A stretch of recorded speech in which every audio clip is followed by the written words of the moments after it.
चलिए, तो हम आपको बता रहे हैं ब्लड के बारे में। तो सबसे पहले हम आपको रक्त के बारे में बताए कि रक्त जो है यह एक तरल संयोजी ऊतक है, यह एक फ्लूइड कनेक्टिव टिश्यू होता है। और ये रक्त को आप देख रहे होंगे, यह एक रक्त वाहिका में, ये जो फिगर है जिससे आपको लग रहा है कि ब्लड बाहर निकल रहा है, इसको क्या कहा जाता है? तो इसको कहा जाता है रक्त वाहिका। किस नाम से जाना जाता है? ब्लड वेसल्स के नाम से जाना जाता है, रक्त वाहिका के नाम से जाना जाता है।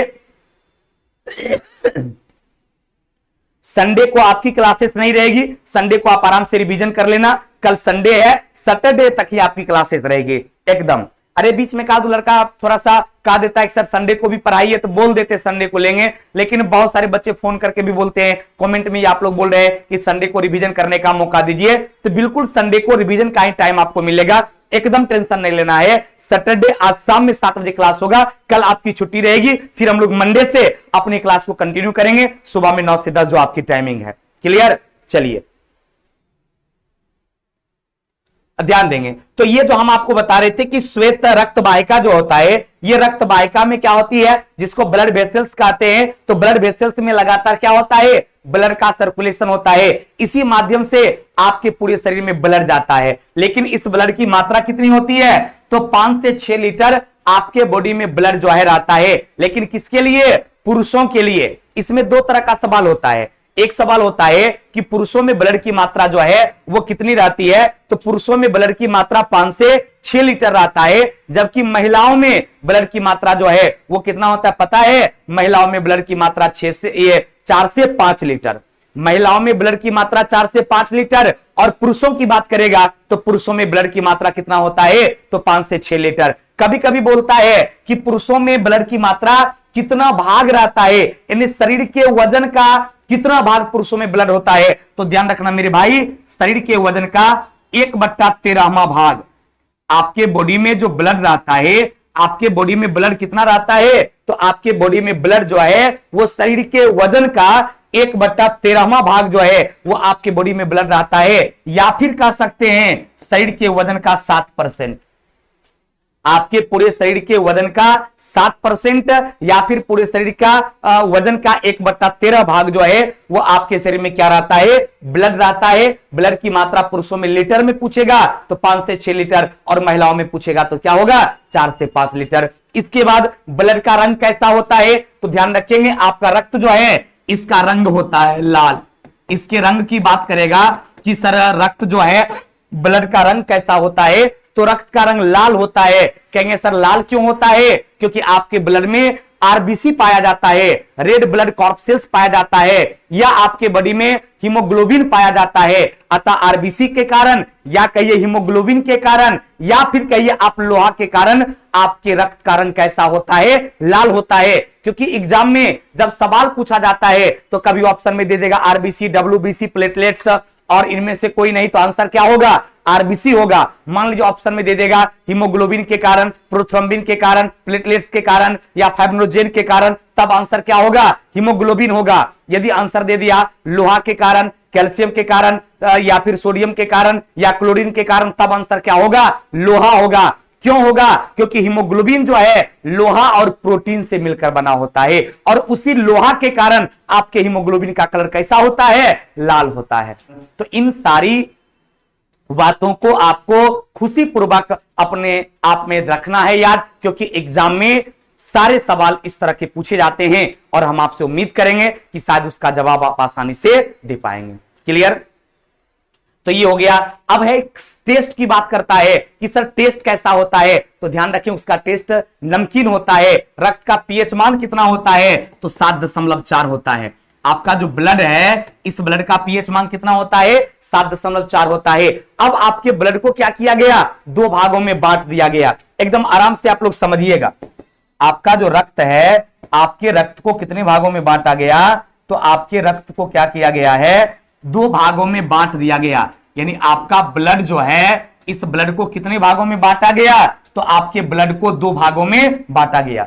एकदम आराम से इस चीज को समझ लेंगे, फिर बाद में हम आपको दिखा देंगे कि आपके स्टडी मटेरियल में, आपके बुक में यह सारा चीज लिखा हुआ है। इसके लिए एकदम टेंशन नहीं लेना है। ब्लड को कितने भागों में बांटा गया? 2 भागों में बांटा गया। एक को कहा जाता है प्लाज्मा, क्या कहा जाता है, प्लाज्मा कहा जाता है, और दूसरे को क्या कहा जाता है, दूसरे को कॉर्क सेल्स के नाम से जाना जाता है। कितने भागों में बांटा गया, तो ब्लड को दो भागों में बांटा गया, एक को प्लाज्मा कहा जाता है और दूसरे को क्या कहा जाता है, कॉर्क सेल्स कहा जाता है।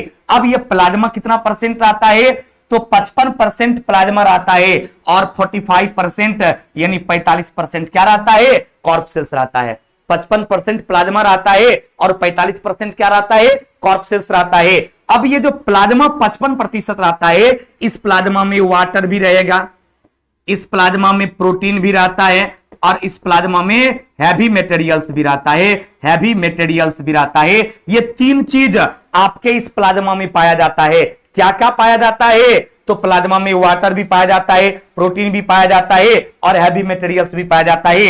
और सबसे ज्यादा यानी 90% आपके ब्लड में वाटर रहता है, 7 से 8% जो है वो आपको प्रोटीन रहता है और मात्र 2% जो है वो हैवी मटेरियल्स रहता है। जबकि ये सारा किसका पार्ट्स हो गया, एकदम आराम से देखेंगे। जहानाबाद की धरती से प्रणाम, खुश रहिए, ध्यान देंगे तो क्लियर हो गया कि आपके ब्लड में कितने प्रकार का पदार्थ हो गया, दो प्रकार का, एक प्लाज्मा हो गया और दूसरा क्या हो गया, कॉर्क सेल्स हो गया। अब प्लाज्मा में वाटर भी हो गया, प्रोटीन भी हो गया, हैवी मटेरियल्स भी हो गया और आपका कॉर्क सेल्स में भी तीन पार्ट्स होता है, एक को आरबीसी कहा जाता है, दूसरे को डब्ल्यूबीसी कहा जाता है और तीसरे को क्या कहा जाता है, प्लेटलेट्स के नाम से जाना जाता है। तो ये तीन पार्ट्स किसमें हो गया, आपके कॉर्क सेल्स में हो गया। कौन कौन सा हो गया, आरबीसी हो गया, डब्ल्यूबीसी हो गया और प्लेटलेट्स हो गया। इसमें सबसे ज्यादा मात्रा में आपका आरबीसी रहता है और सबसे कम मात्रा में पूछेगा तो डब्ल्यूबीसी और सबसे ज्यादा मात्रा में पूछेगा तब क्या होगा, ज्यादा मात्रा में पूछेगा तब आंसर क्या हो जाएगा, आरबीसी। मात्र 1% डब्ल्यूबीसी आपके कॉर्क सेल्स में यानी आपके ब्लड में पाया जाता है। तो ये तीन पार्ट्स आरबीसी, डब्ल्यूबीसी और प्लेटलेट्स किसमें हो गया, कॉर्क सेल्स में हो गया। इधर से वाटर, प्रोटीन और हैवी मटेरियल्स किसमें हो गया, ये प्लाज्मा में हो गया। तो इन सारी बातों पर हम लोग चर्चा कर लिए। अब आप आगे देखेंगे स्पष्ट रूप से लिखा हुआ है कि कलर जो होता है इसका कैसा होता है, लाल होता है। अरे रक्त का कलर कैसा होता है, लाल होता है। स्वाद कैसा होता है, साल्टी नमकीन होता है और इसका पीएच मान कितना होता है, तो 7.4 होता है। अब इसको तो दो भागों में बांटा गया, प्लाज्मा और कॉर्क सेल्स। हम आपको पहले समझा चुके, आपके सामने है। इसमें वाटर, प्रोटीन और हैवी मटेरियल्स। ये 55% क्या रहता है, प्लाज्मा रहता है, 45% क्या रहता है, कॉर्क सेल्स रहता है। इसमें ये आरबीसी हो गया, ये आपका डब्ल्यूबीसी है और ये आपका क्या है, प्लेटलेट्स है। तीनों का फिगर भी आप देख रहे होंगे। आरबीसी हो गया, कलर लाल होता है। डब्ल्यूबीसी का कोई कलर नहीं होता है, वो रंगहीन होता है। कहेंगे सर डब्ल्यूबीसी में कलर क्यों नहीं होता है, क्योंकि डब्ल्यूबीसी में हीमोग्लोबिन नहीं पाया जाता है। और आपका प्लेटलेट्स जो है वो लाल होता है क्योंकि प्लेटलेट्स में हीमोग्लोबिन पाया जाता है। आरबीसी में हीमोग्लोबिन रहेगा, प्लेटलेट्स में भी रहता है, लेकिन डब्ल्यूबीसी में हीमोग्लोबिन नहीं पाया जाता है। इसलिए डब्ल्यूबीसी का कलर कैसा होता है, रंगीन होता है, यानी उसका कोई अपना कलर नहीं होता है।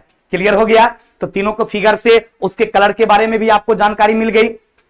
अब यदि बात हम आपसे करते हैं प्लाज्मा का, कि सर प्लाज्मा जो झिल्लीनुमा संरचना वाली ब्लड का एक पार्ट्स होता है, तो इस प्लाज्मा में क्या क्या होगा, तो इसमें जो 55% यानी 75% प्लाज्मा है, इसमें 90% जो है यानी इसमें 90% जो है वो क्या रहता है, इसमें 90% वाटर रहता है, यानी जल रहता है, पानी रहता है। मात्र 2 से 8% क्या रहेगा, प्रोटीन रहेगा और ओनली 2% क्या रहता है, हैवी मटेरियल्स रहता है। किसमें, तो आपके प्लाज्मा में। जबकि यहां पर हम आरबीसी में क्या बताए, ये मैक्सिमम रहता है, यानी प्रति घन मिलीलीटर देखा जाए तो आरबीसी की संख्या जो है वो 50 से 55 लाख।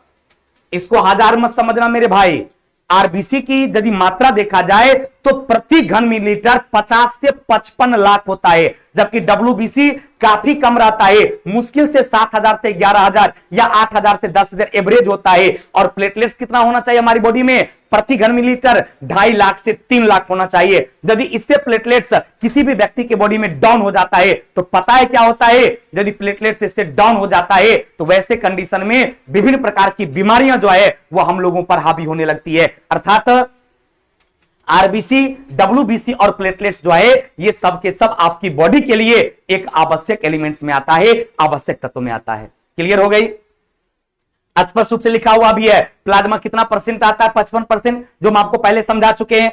कॉर्पसेल्स कितना रहता है? 45%, जो कि पहले समझा चुके हैं। वही सबके बारे में नीचे लिखा होगा। अब देखिए वाटर के बारे में बताए थे, यहां पर देखिए वाटर कितना परसेंट होता है? 9%। प्रोटीन कितना परसेंट? 7 से 8%। और हैवी मटेरियल्स की बात करेंगे, कैल्शियम की बात करते हैं, लोहा की बात करते हैं, या अन्य किसी की बात करेंगे, तब कितना हो जाएगा मेरे भाई? तब आपको हो जाएगा 7% प्रोटीन और 2% में क्या आ जाएगा? हैवी मटेरियल्स आ जाएगा। अब प्रोटीन जो आपके ब्लड में रहता है वो भी कई प्रकार का होता है। जैसे आपका हो गया एल्बुमिन प्रोटीन, ये क्या करता है? आपके ब्लड के डेंस को बढ़ाता है। डेंस का मतलब क्या होता है? उसको गाढ़ा करता है। डेंस का मतलब क्या हो गया? कि आपके ब्लड को गाढ़ा करने का काम, आपके ब्लड के डेंसिटी को बढ़ाने का काम कौन करता है? तो एल्बुमिन प्रोटीन करता है। एल्बुमिन क्या है? एल्बुमिन एक प्रकार का प्रोटीन है जो आपके ब्लड को क्या करता है? डेंस करता है, आपके ब्लड को गाढ़ा करता है, आपके ब्लड के डेंसिटी को बढ़ाता है। दूसरा आपका क्या हो गया? ग्लोबुलिन प्रोटीन हो गया। ये आपके बॉडी में क्या करता है?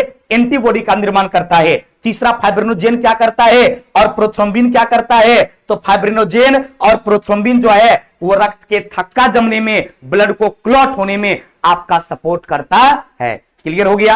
हम आपसे उम्मीद करेंगे ये सारी बात जो हम समझाए आपको याद हो गया। याद हो गया तो एक बार चला कमेंट करके जल्दी बताओ यस सर। हम आपकी कमेंट को रिफ्रेश कर रहे हैं, जल्दी बताना है। क्या बताना है पता है? Yes sir, yes sir. हाँ, ओके ओके, जल्दी करो बाबू रे। चलिए ध्यान देंगे, ये सारी बातें याद हो गई ना? चलिए thank you very much, thank you very much. Hindi के बुक का फोटो भेज दीजिए सर जी टेलीग्राम पे, हिंदी के बुक का। और जो हम आपको बता रहे थे वन लाइनर बुक के बारे में कि आपको रेलवे सामान्य ज्ञान के लिए एक सबसे बेहतर बुक जो है, जो 1992 से लेकर 2021 तक में जितने भी इंपॉर्टेंट क्वेश्चन पूछे गए हैं, जितने भी महत्वपूर्ण क्वेश्चन पूछे गए हैं, उन सारे क्वेश्चन का कलेक्शन जो एक बुक में आई है, वो रेलवे सामान्य ज्ञान के नाम से हमारी आज पब्लिकेशन से आई है। उस किताब को जरूर एक बार देख लेंगे, जरूर पढ़ लेंगे। उसमें 15,000 से ज्यादा क्वेश्चन है वन लाइनर। एक बार पढ़ के यदि आप एग्जाम देने चल गए तो समझिए दोबारा कभी भी जीवन में, जिंदगी में कभी भी आपको जीके जीएस पढ़ने की आवश्यकता नहीं होगा। एकदम इस बार नौकरी हो जाना है। इसलिए अच्छे तरीका से बफरिंग हो रहा है। कुछ बच्चे बोल रहे हैं बफरिंग हो रहा है, लेकिन ऐसा कुछ नहीं है। हमारे बगल में जो चला रहे हैं चला उसका ठीक से चल रहा है, और आप लोग का बहुत का जवाब यस आया है, यानी उन लोगों को अच्छे से समझ में भी आ रहा है और उन लोगों को याद भी हो गया है। इसके लिए तनियोग टेंशन नहीं लेना है, क्योंकि जो चीज अभी हम समझाए तुमको और वही चीज लिखल है, तो एकरा में नहीं याद होने वाला कोनो सवाल पैदा नहीं होता है। यदि नहीं याद हुआ इसके बावजूद भी, इसका मतलब है आप इधर वीडियो भी देख रहे हैं और उधर खा भी रहे हैं, व्हाट्सएप पर किसी को मैसेज भी दे रहे हैं, गप भी कर रहे हैं, घूम भी रहे हैं, तो पढ़ाई बाबू उतनी आसान चीज नहीं है। क्लियर? पढ़ने के लिए आपको तपना होगा तभी नौकरी होगा। यदि उतनी आसान पढ़ाई होती, बिना तपस्या का पढ़ाई मिल जाता, तो आज सबको नौकरी हो जाता। इसलिए मेरे भाई पढ़ाई को मजाक में मत लेना, तपस्या करो, तपो, तभी हो जाएगा।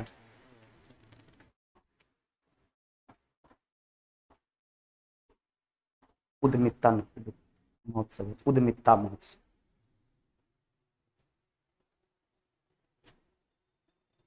चलिए एक बार हम फिर से इसको दिखा देते हैं, लेकिन आप लोग इस तरह से यदि आप डिस्टर्ब करेंगे कि बफरिंग हो रहा दिस और दैट, फिर क्लास लेने में प्रॉब्लम होगी। इसलिए ध्यान देंगे। फिर हम एक बार बताते हैं, हम आपको इसके बारे में देखो यहां पर समझा चुके थे। कहां समझाए थे? तुम देखो यहां पर नहीं समझा चुके हैं, आपके सामने है। हम आपको प्लाज्मा के बारे में बता दें कि ब्लड का 2 पार्ट्स होता है, प्लाज्मा और कॉर्पसेस। प्लाज्मा में बताए थे 75% होता है, वाटर 90%, प्रोटीन 7 से 8%, हैवी मटेरियल्स 2%, आरबीसी सबसे ज्यादा रहता है, कॉर्पसेस 45% रहता है, उससे कम डब्ल्यूबीसी और उससे कम प्लेटलेट। ये सारी बात समझा दिए हैं, और वही बात यहां पर क्या है लिखा हुआ है आपके सामने है। यदि आपको नहीं समझ में आएगा मतलब कि आपका ध्यान यही नहीं है, आपको समझाने के मेरे बस की बात अब नहीं है। चला क्लियर?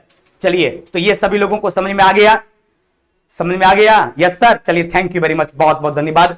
क्लियर हो गया कि वाटर प्लाज्मा में जो है ये प्लाज्मा 55% पाया जाता है, और कॉर्पसेल्स कितना पाया जाता है? 45% पाया जाता है। यानी 55% प्लाज्मा होगा और 45% क्या पाया जाता है? कॉर्पसेल्स। अब इसमें 90% वाटर होता है, 7 से 8% क्या रहेगा, प्रोटीन रहेगा, और 2% क्या होता है, हैवी मटेरियल्स होता है। फिर इसमें आरबीसी का कलर कैसा होता है, तो आरबीसी का कलर लाल होता है। डब्ल्यूबीसी का कलर कैसा होता है, तो डब्ल्यूबीसी का कलर रंगहीन होता है। क्या है, क्योंकि इसमें तो हीमोग्लोबिन पाया नहीं जाता है। और प्लेटलेट्स का कलर कैसा होता है, तो प्लेटलेट्स का कलर लाल होता है। क्लियर हो गया। अब इसमें कुछ प्रोटीन के बारे में बताए थे, जैसे एल्बुमिन प्रोटीन के बारे में बताए। ये आपके ब्लड को क्या करता है, डेंस कर देता है, गाढ़ा कर देता है। डेंस का मतलब क्या हो गया, गाढ़ा, यानी आपके ब्लड को गाढ़ा करने का काम कौन करता है, एल्बुमिन प्रोटीन करता है, यानी उसको डेंस कर देता है। ग्लोबुलिन प्रोटीन क्या करता है, एंटीबॉडी का निर्माण करता है। फाइब्रिनोजेन और प्रोथ्रोम्बिन क्या करता है, ये उसको क्लॉट कर देता है, यानी ब्लड के क्लॉटिंग करने में वो आपको सपोर्ट करता है, यानी रक्त का थक्का जमाने में वो आपको सपोर्ट करता है। क्लियर हो गया। कल थोड़ी सी तबीयत ठीक नहीं लग रही थी, इसलिए क्लास नहीं ले पाए। और जो लाइव में नहीं देख पाते हैं या जो थोड़ा सा ब्रेन से बहुत ज्यादा कमजोर हैं, उनको थोड़ी प्रॉब्लम हो रही है, तो सारे वीडियो अपलोडेड रहते हैं, आप बाद में भी देख सकते हैं। लेकिन यहां पर 100% कंसंट्रेशन आपको बोर्ड पर रखना होगा।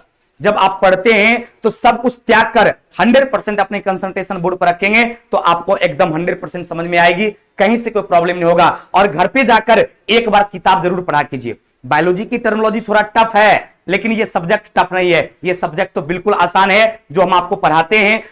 95% बच्चों को क्लास में याद हो जाता है। 5% बच्चे तो अरे 5 उंगली एक जैसा है, कोई इसमें बहुत कमजोर भी होता है और कोई बहुत तेज भी होता है। तो जो बहुत कमजोर होगा उसको भी समझ में आएगा, लेकिन कंडीशन अप्लाई है, जो चीज हम पढ़ाएंगे उससे पहले उनको पढ़ के आना पड़ेगा, पढ़ने के दौरान ध्यान देना पड़ेगा, और इसके बाद फिर से घर पे जाकर पढ़ेगा तो 100% समझ में आ जाएगा। क्लियर। चलिए अब आगे है कि एल्बुमिन प्रोटीन, जो वहां समझा है वही बात लिखा हुआ है कि एल्बुमिन प्रोटीन क्या करता है, रक्त को गाढ़ा कर देता है, यानी उसके डेंसिटी को बढ़ा देता है, उसको डेंस कर देता है। फिर लिखा हुआ ग्लोबुलिन प्रोटीन एंटीबॉडी का निर्माण करता है, जो कि हम आपको पढ़ा चुके हैं। उसके बाद फाइब्रिनोजेन प्रोथ्रोम्बिन क्या करता है, ब्लड क्लॉटिंग प्रोटीन है, ये क्या करता है, रक्त के थक्का जमाने में, रक्त का थक्का जमाने में क्या करता है, रक्त का थक्का जमाने में ये सपोर्ट करता है, रक्त का थक्का जमाने में मदद करता है। कौन प्रोटीन, फाइब्रिनोजेन और प्रोथ्रोम्बिन। अब आरबीसी की बात करेंगे, ये कॉर्ड सेल्स का, तो इसमें आरबीसी भी आता है, डब्ल्यूबीसी भी आता है और प्लेटलेट्स भी आता है। हम आपको बता दिए कि आरबीसी जो होता है, जिसको आप कहते हैं रेड ब्लड कॉर्पसेल्स, आरबीसी का पूरा नाम ध्यान रखिएगा। आरबीसी का फुल फॉर्म क्या होता है, रेड ब्लड कॉर्पसेल्स। डब्ल्यूबीसी का फुल फॉर्म क्या होता है, व्हाइट ब्लड कॉर्पसेल्स, यानी ये हो गया लाल रक्त कणिका, ये हो गया श्वेत रक्त कणिका, और ब्लड प्लेटलेट्स का मतलब क्या हो गया, रक्त बिंबाणु हो गया। यानी ब्लड प्लेटलेट्स जो है या एक रक्त बिंबाणु है। इसमें हम लोग क्या करते हैं, इसमें हम लोग प्लेटलेट्स के बारे में पढ़ते हैं, ये हमारी बॉडी के लिए किस प्रकार उपयोगी है। क्लियर हो गई, कोई कंफ्यूजन। चलिए मैं आज आपकी सेवा यही रोकता हूं।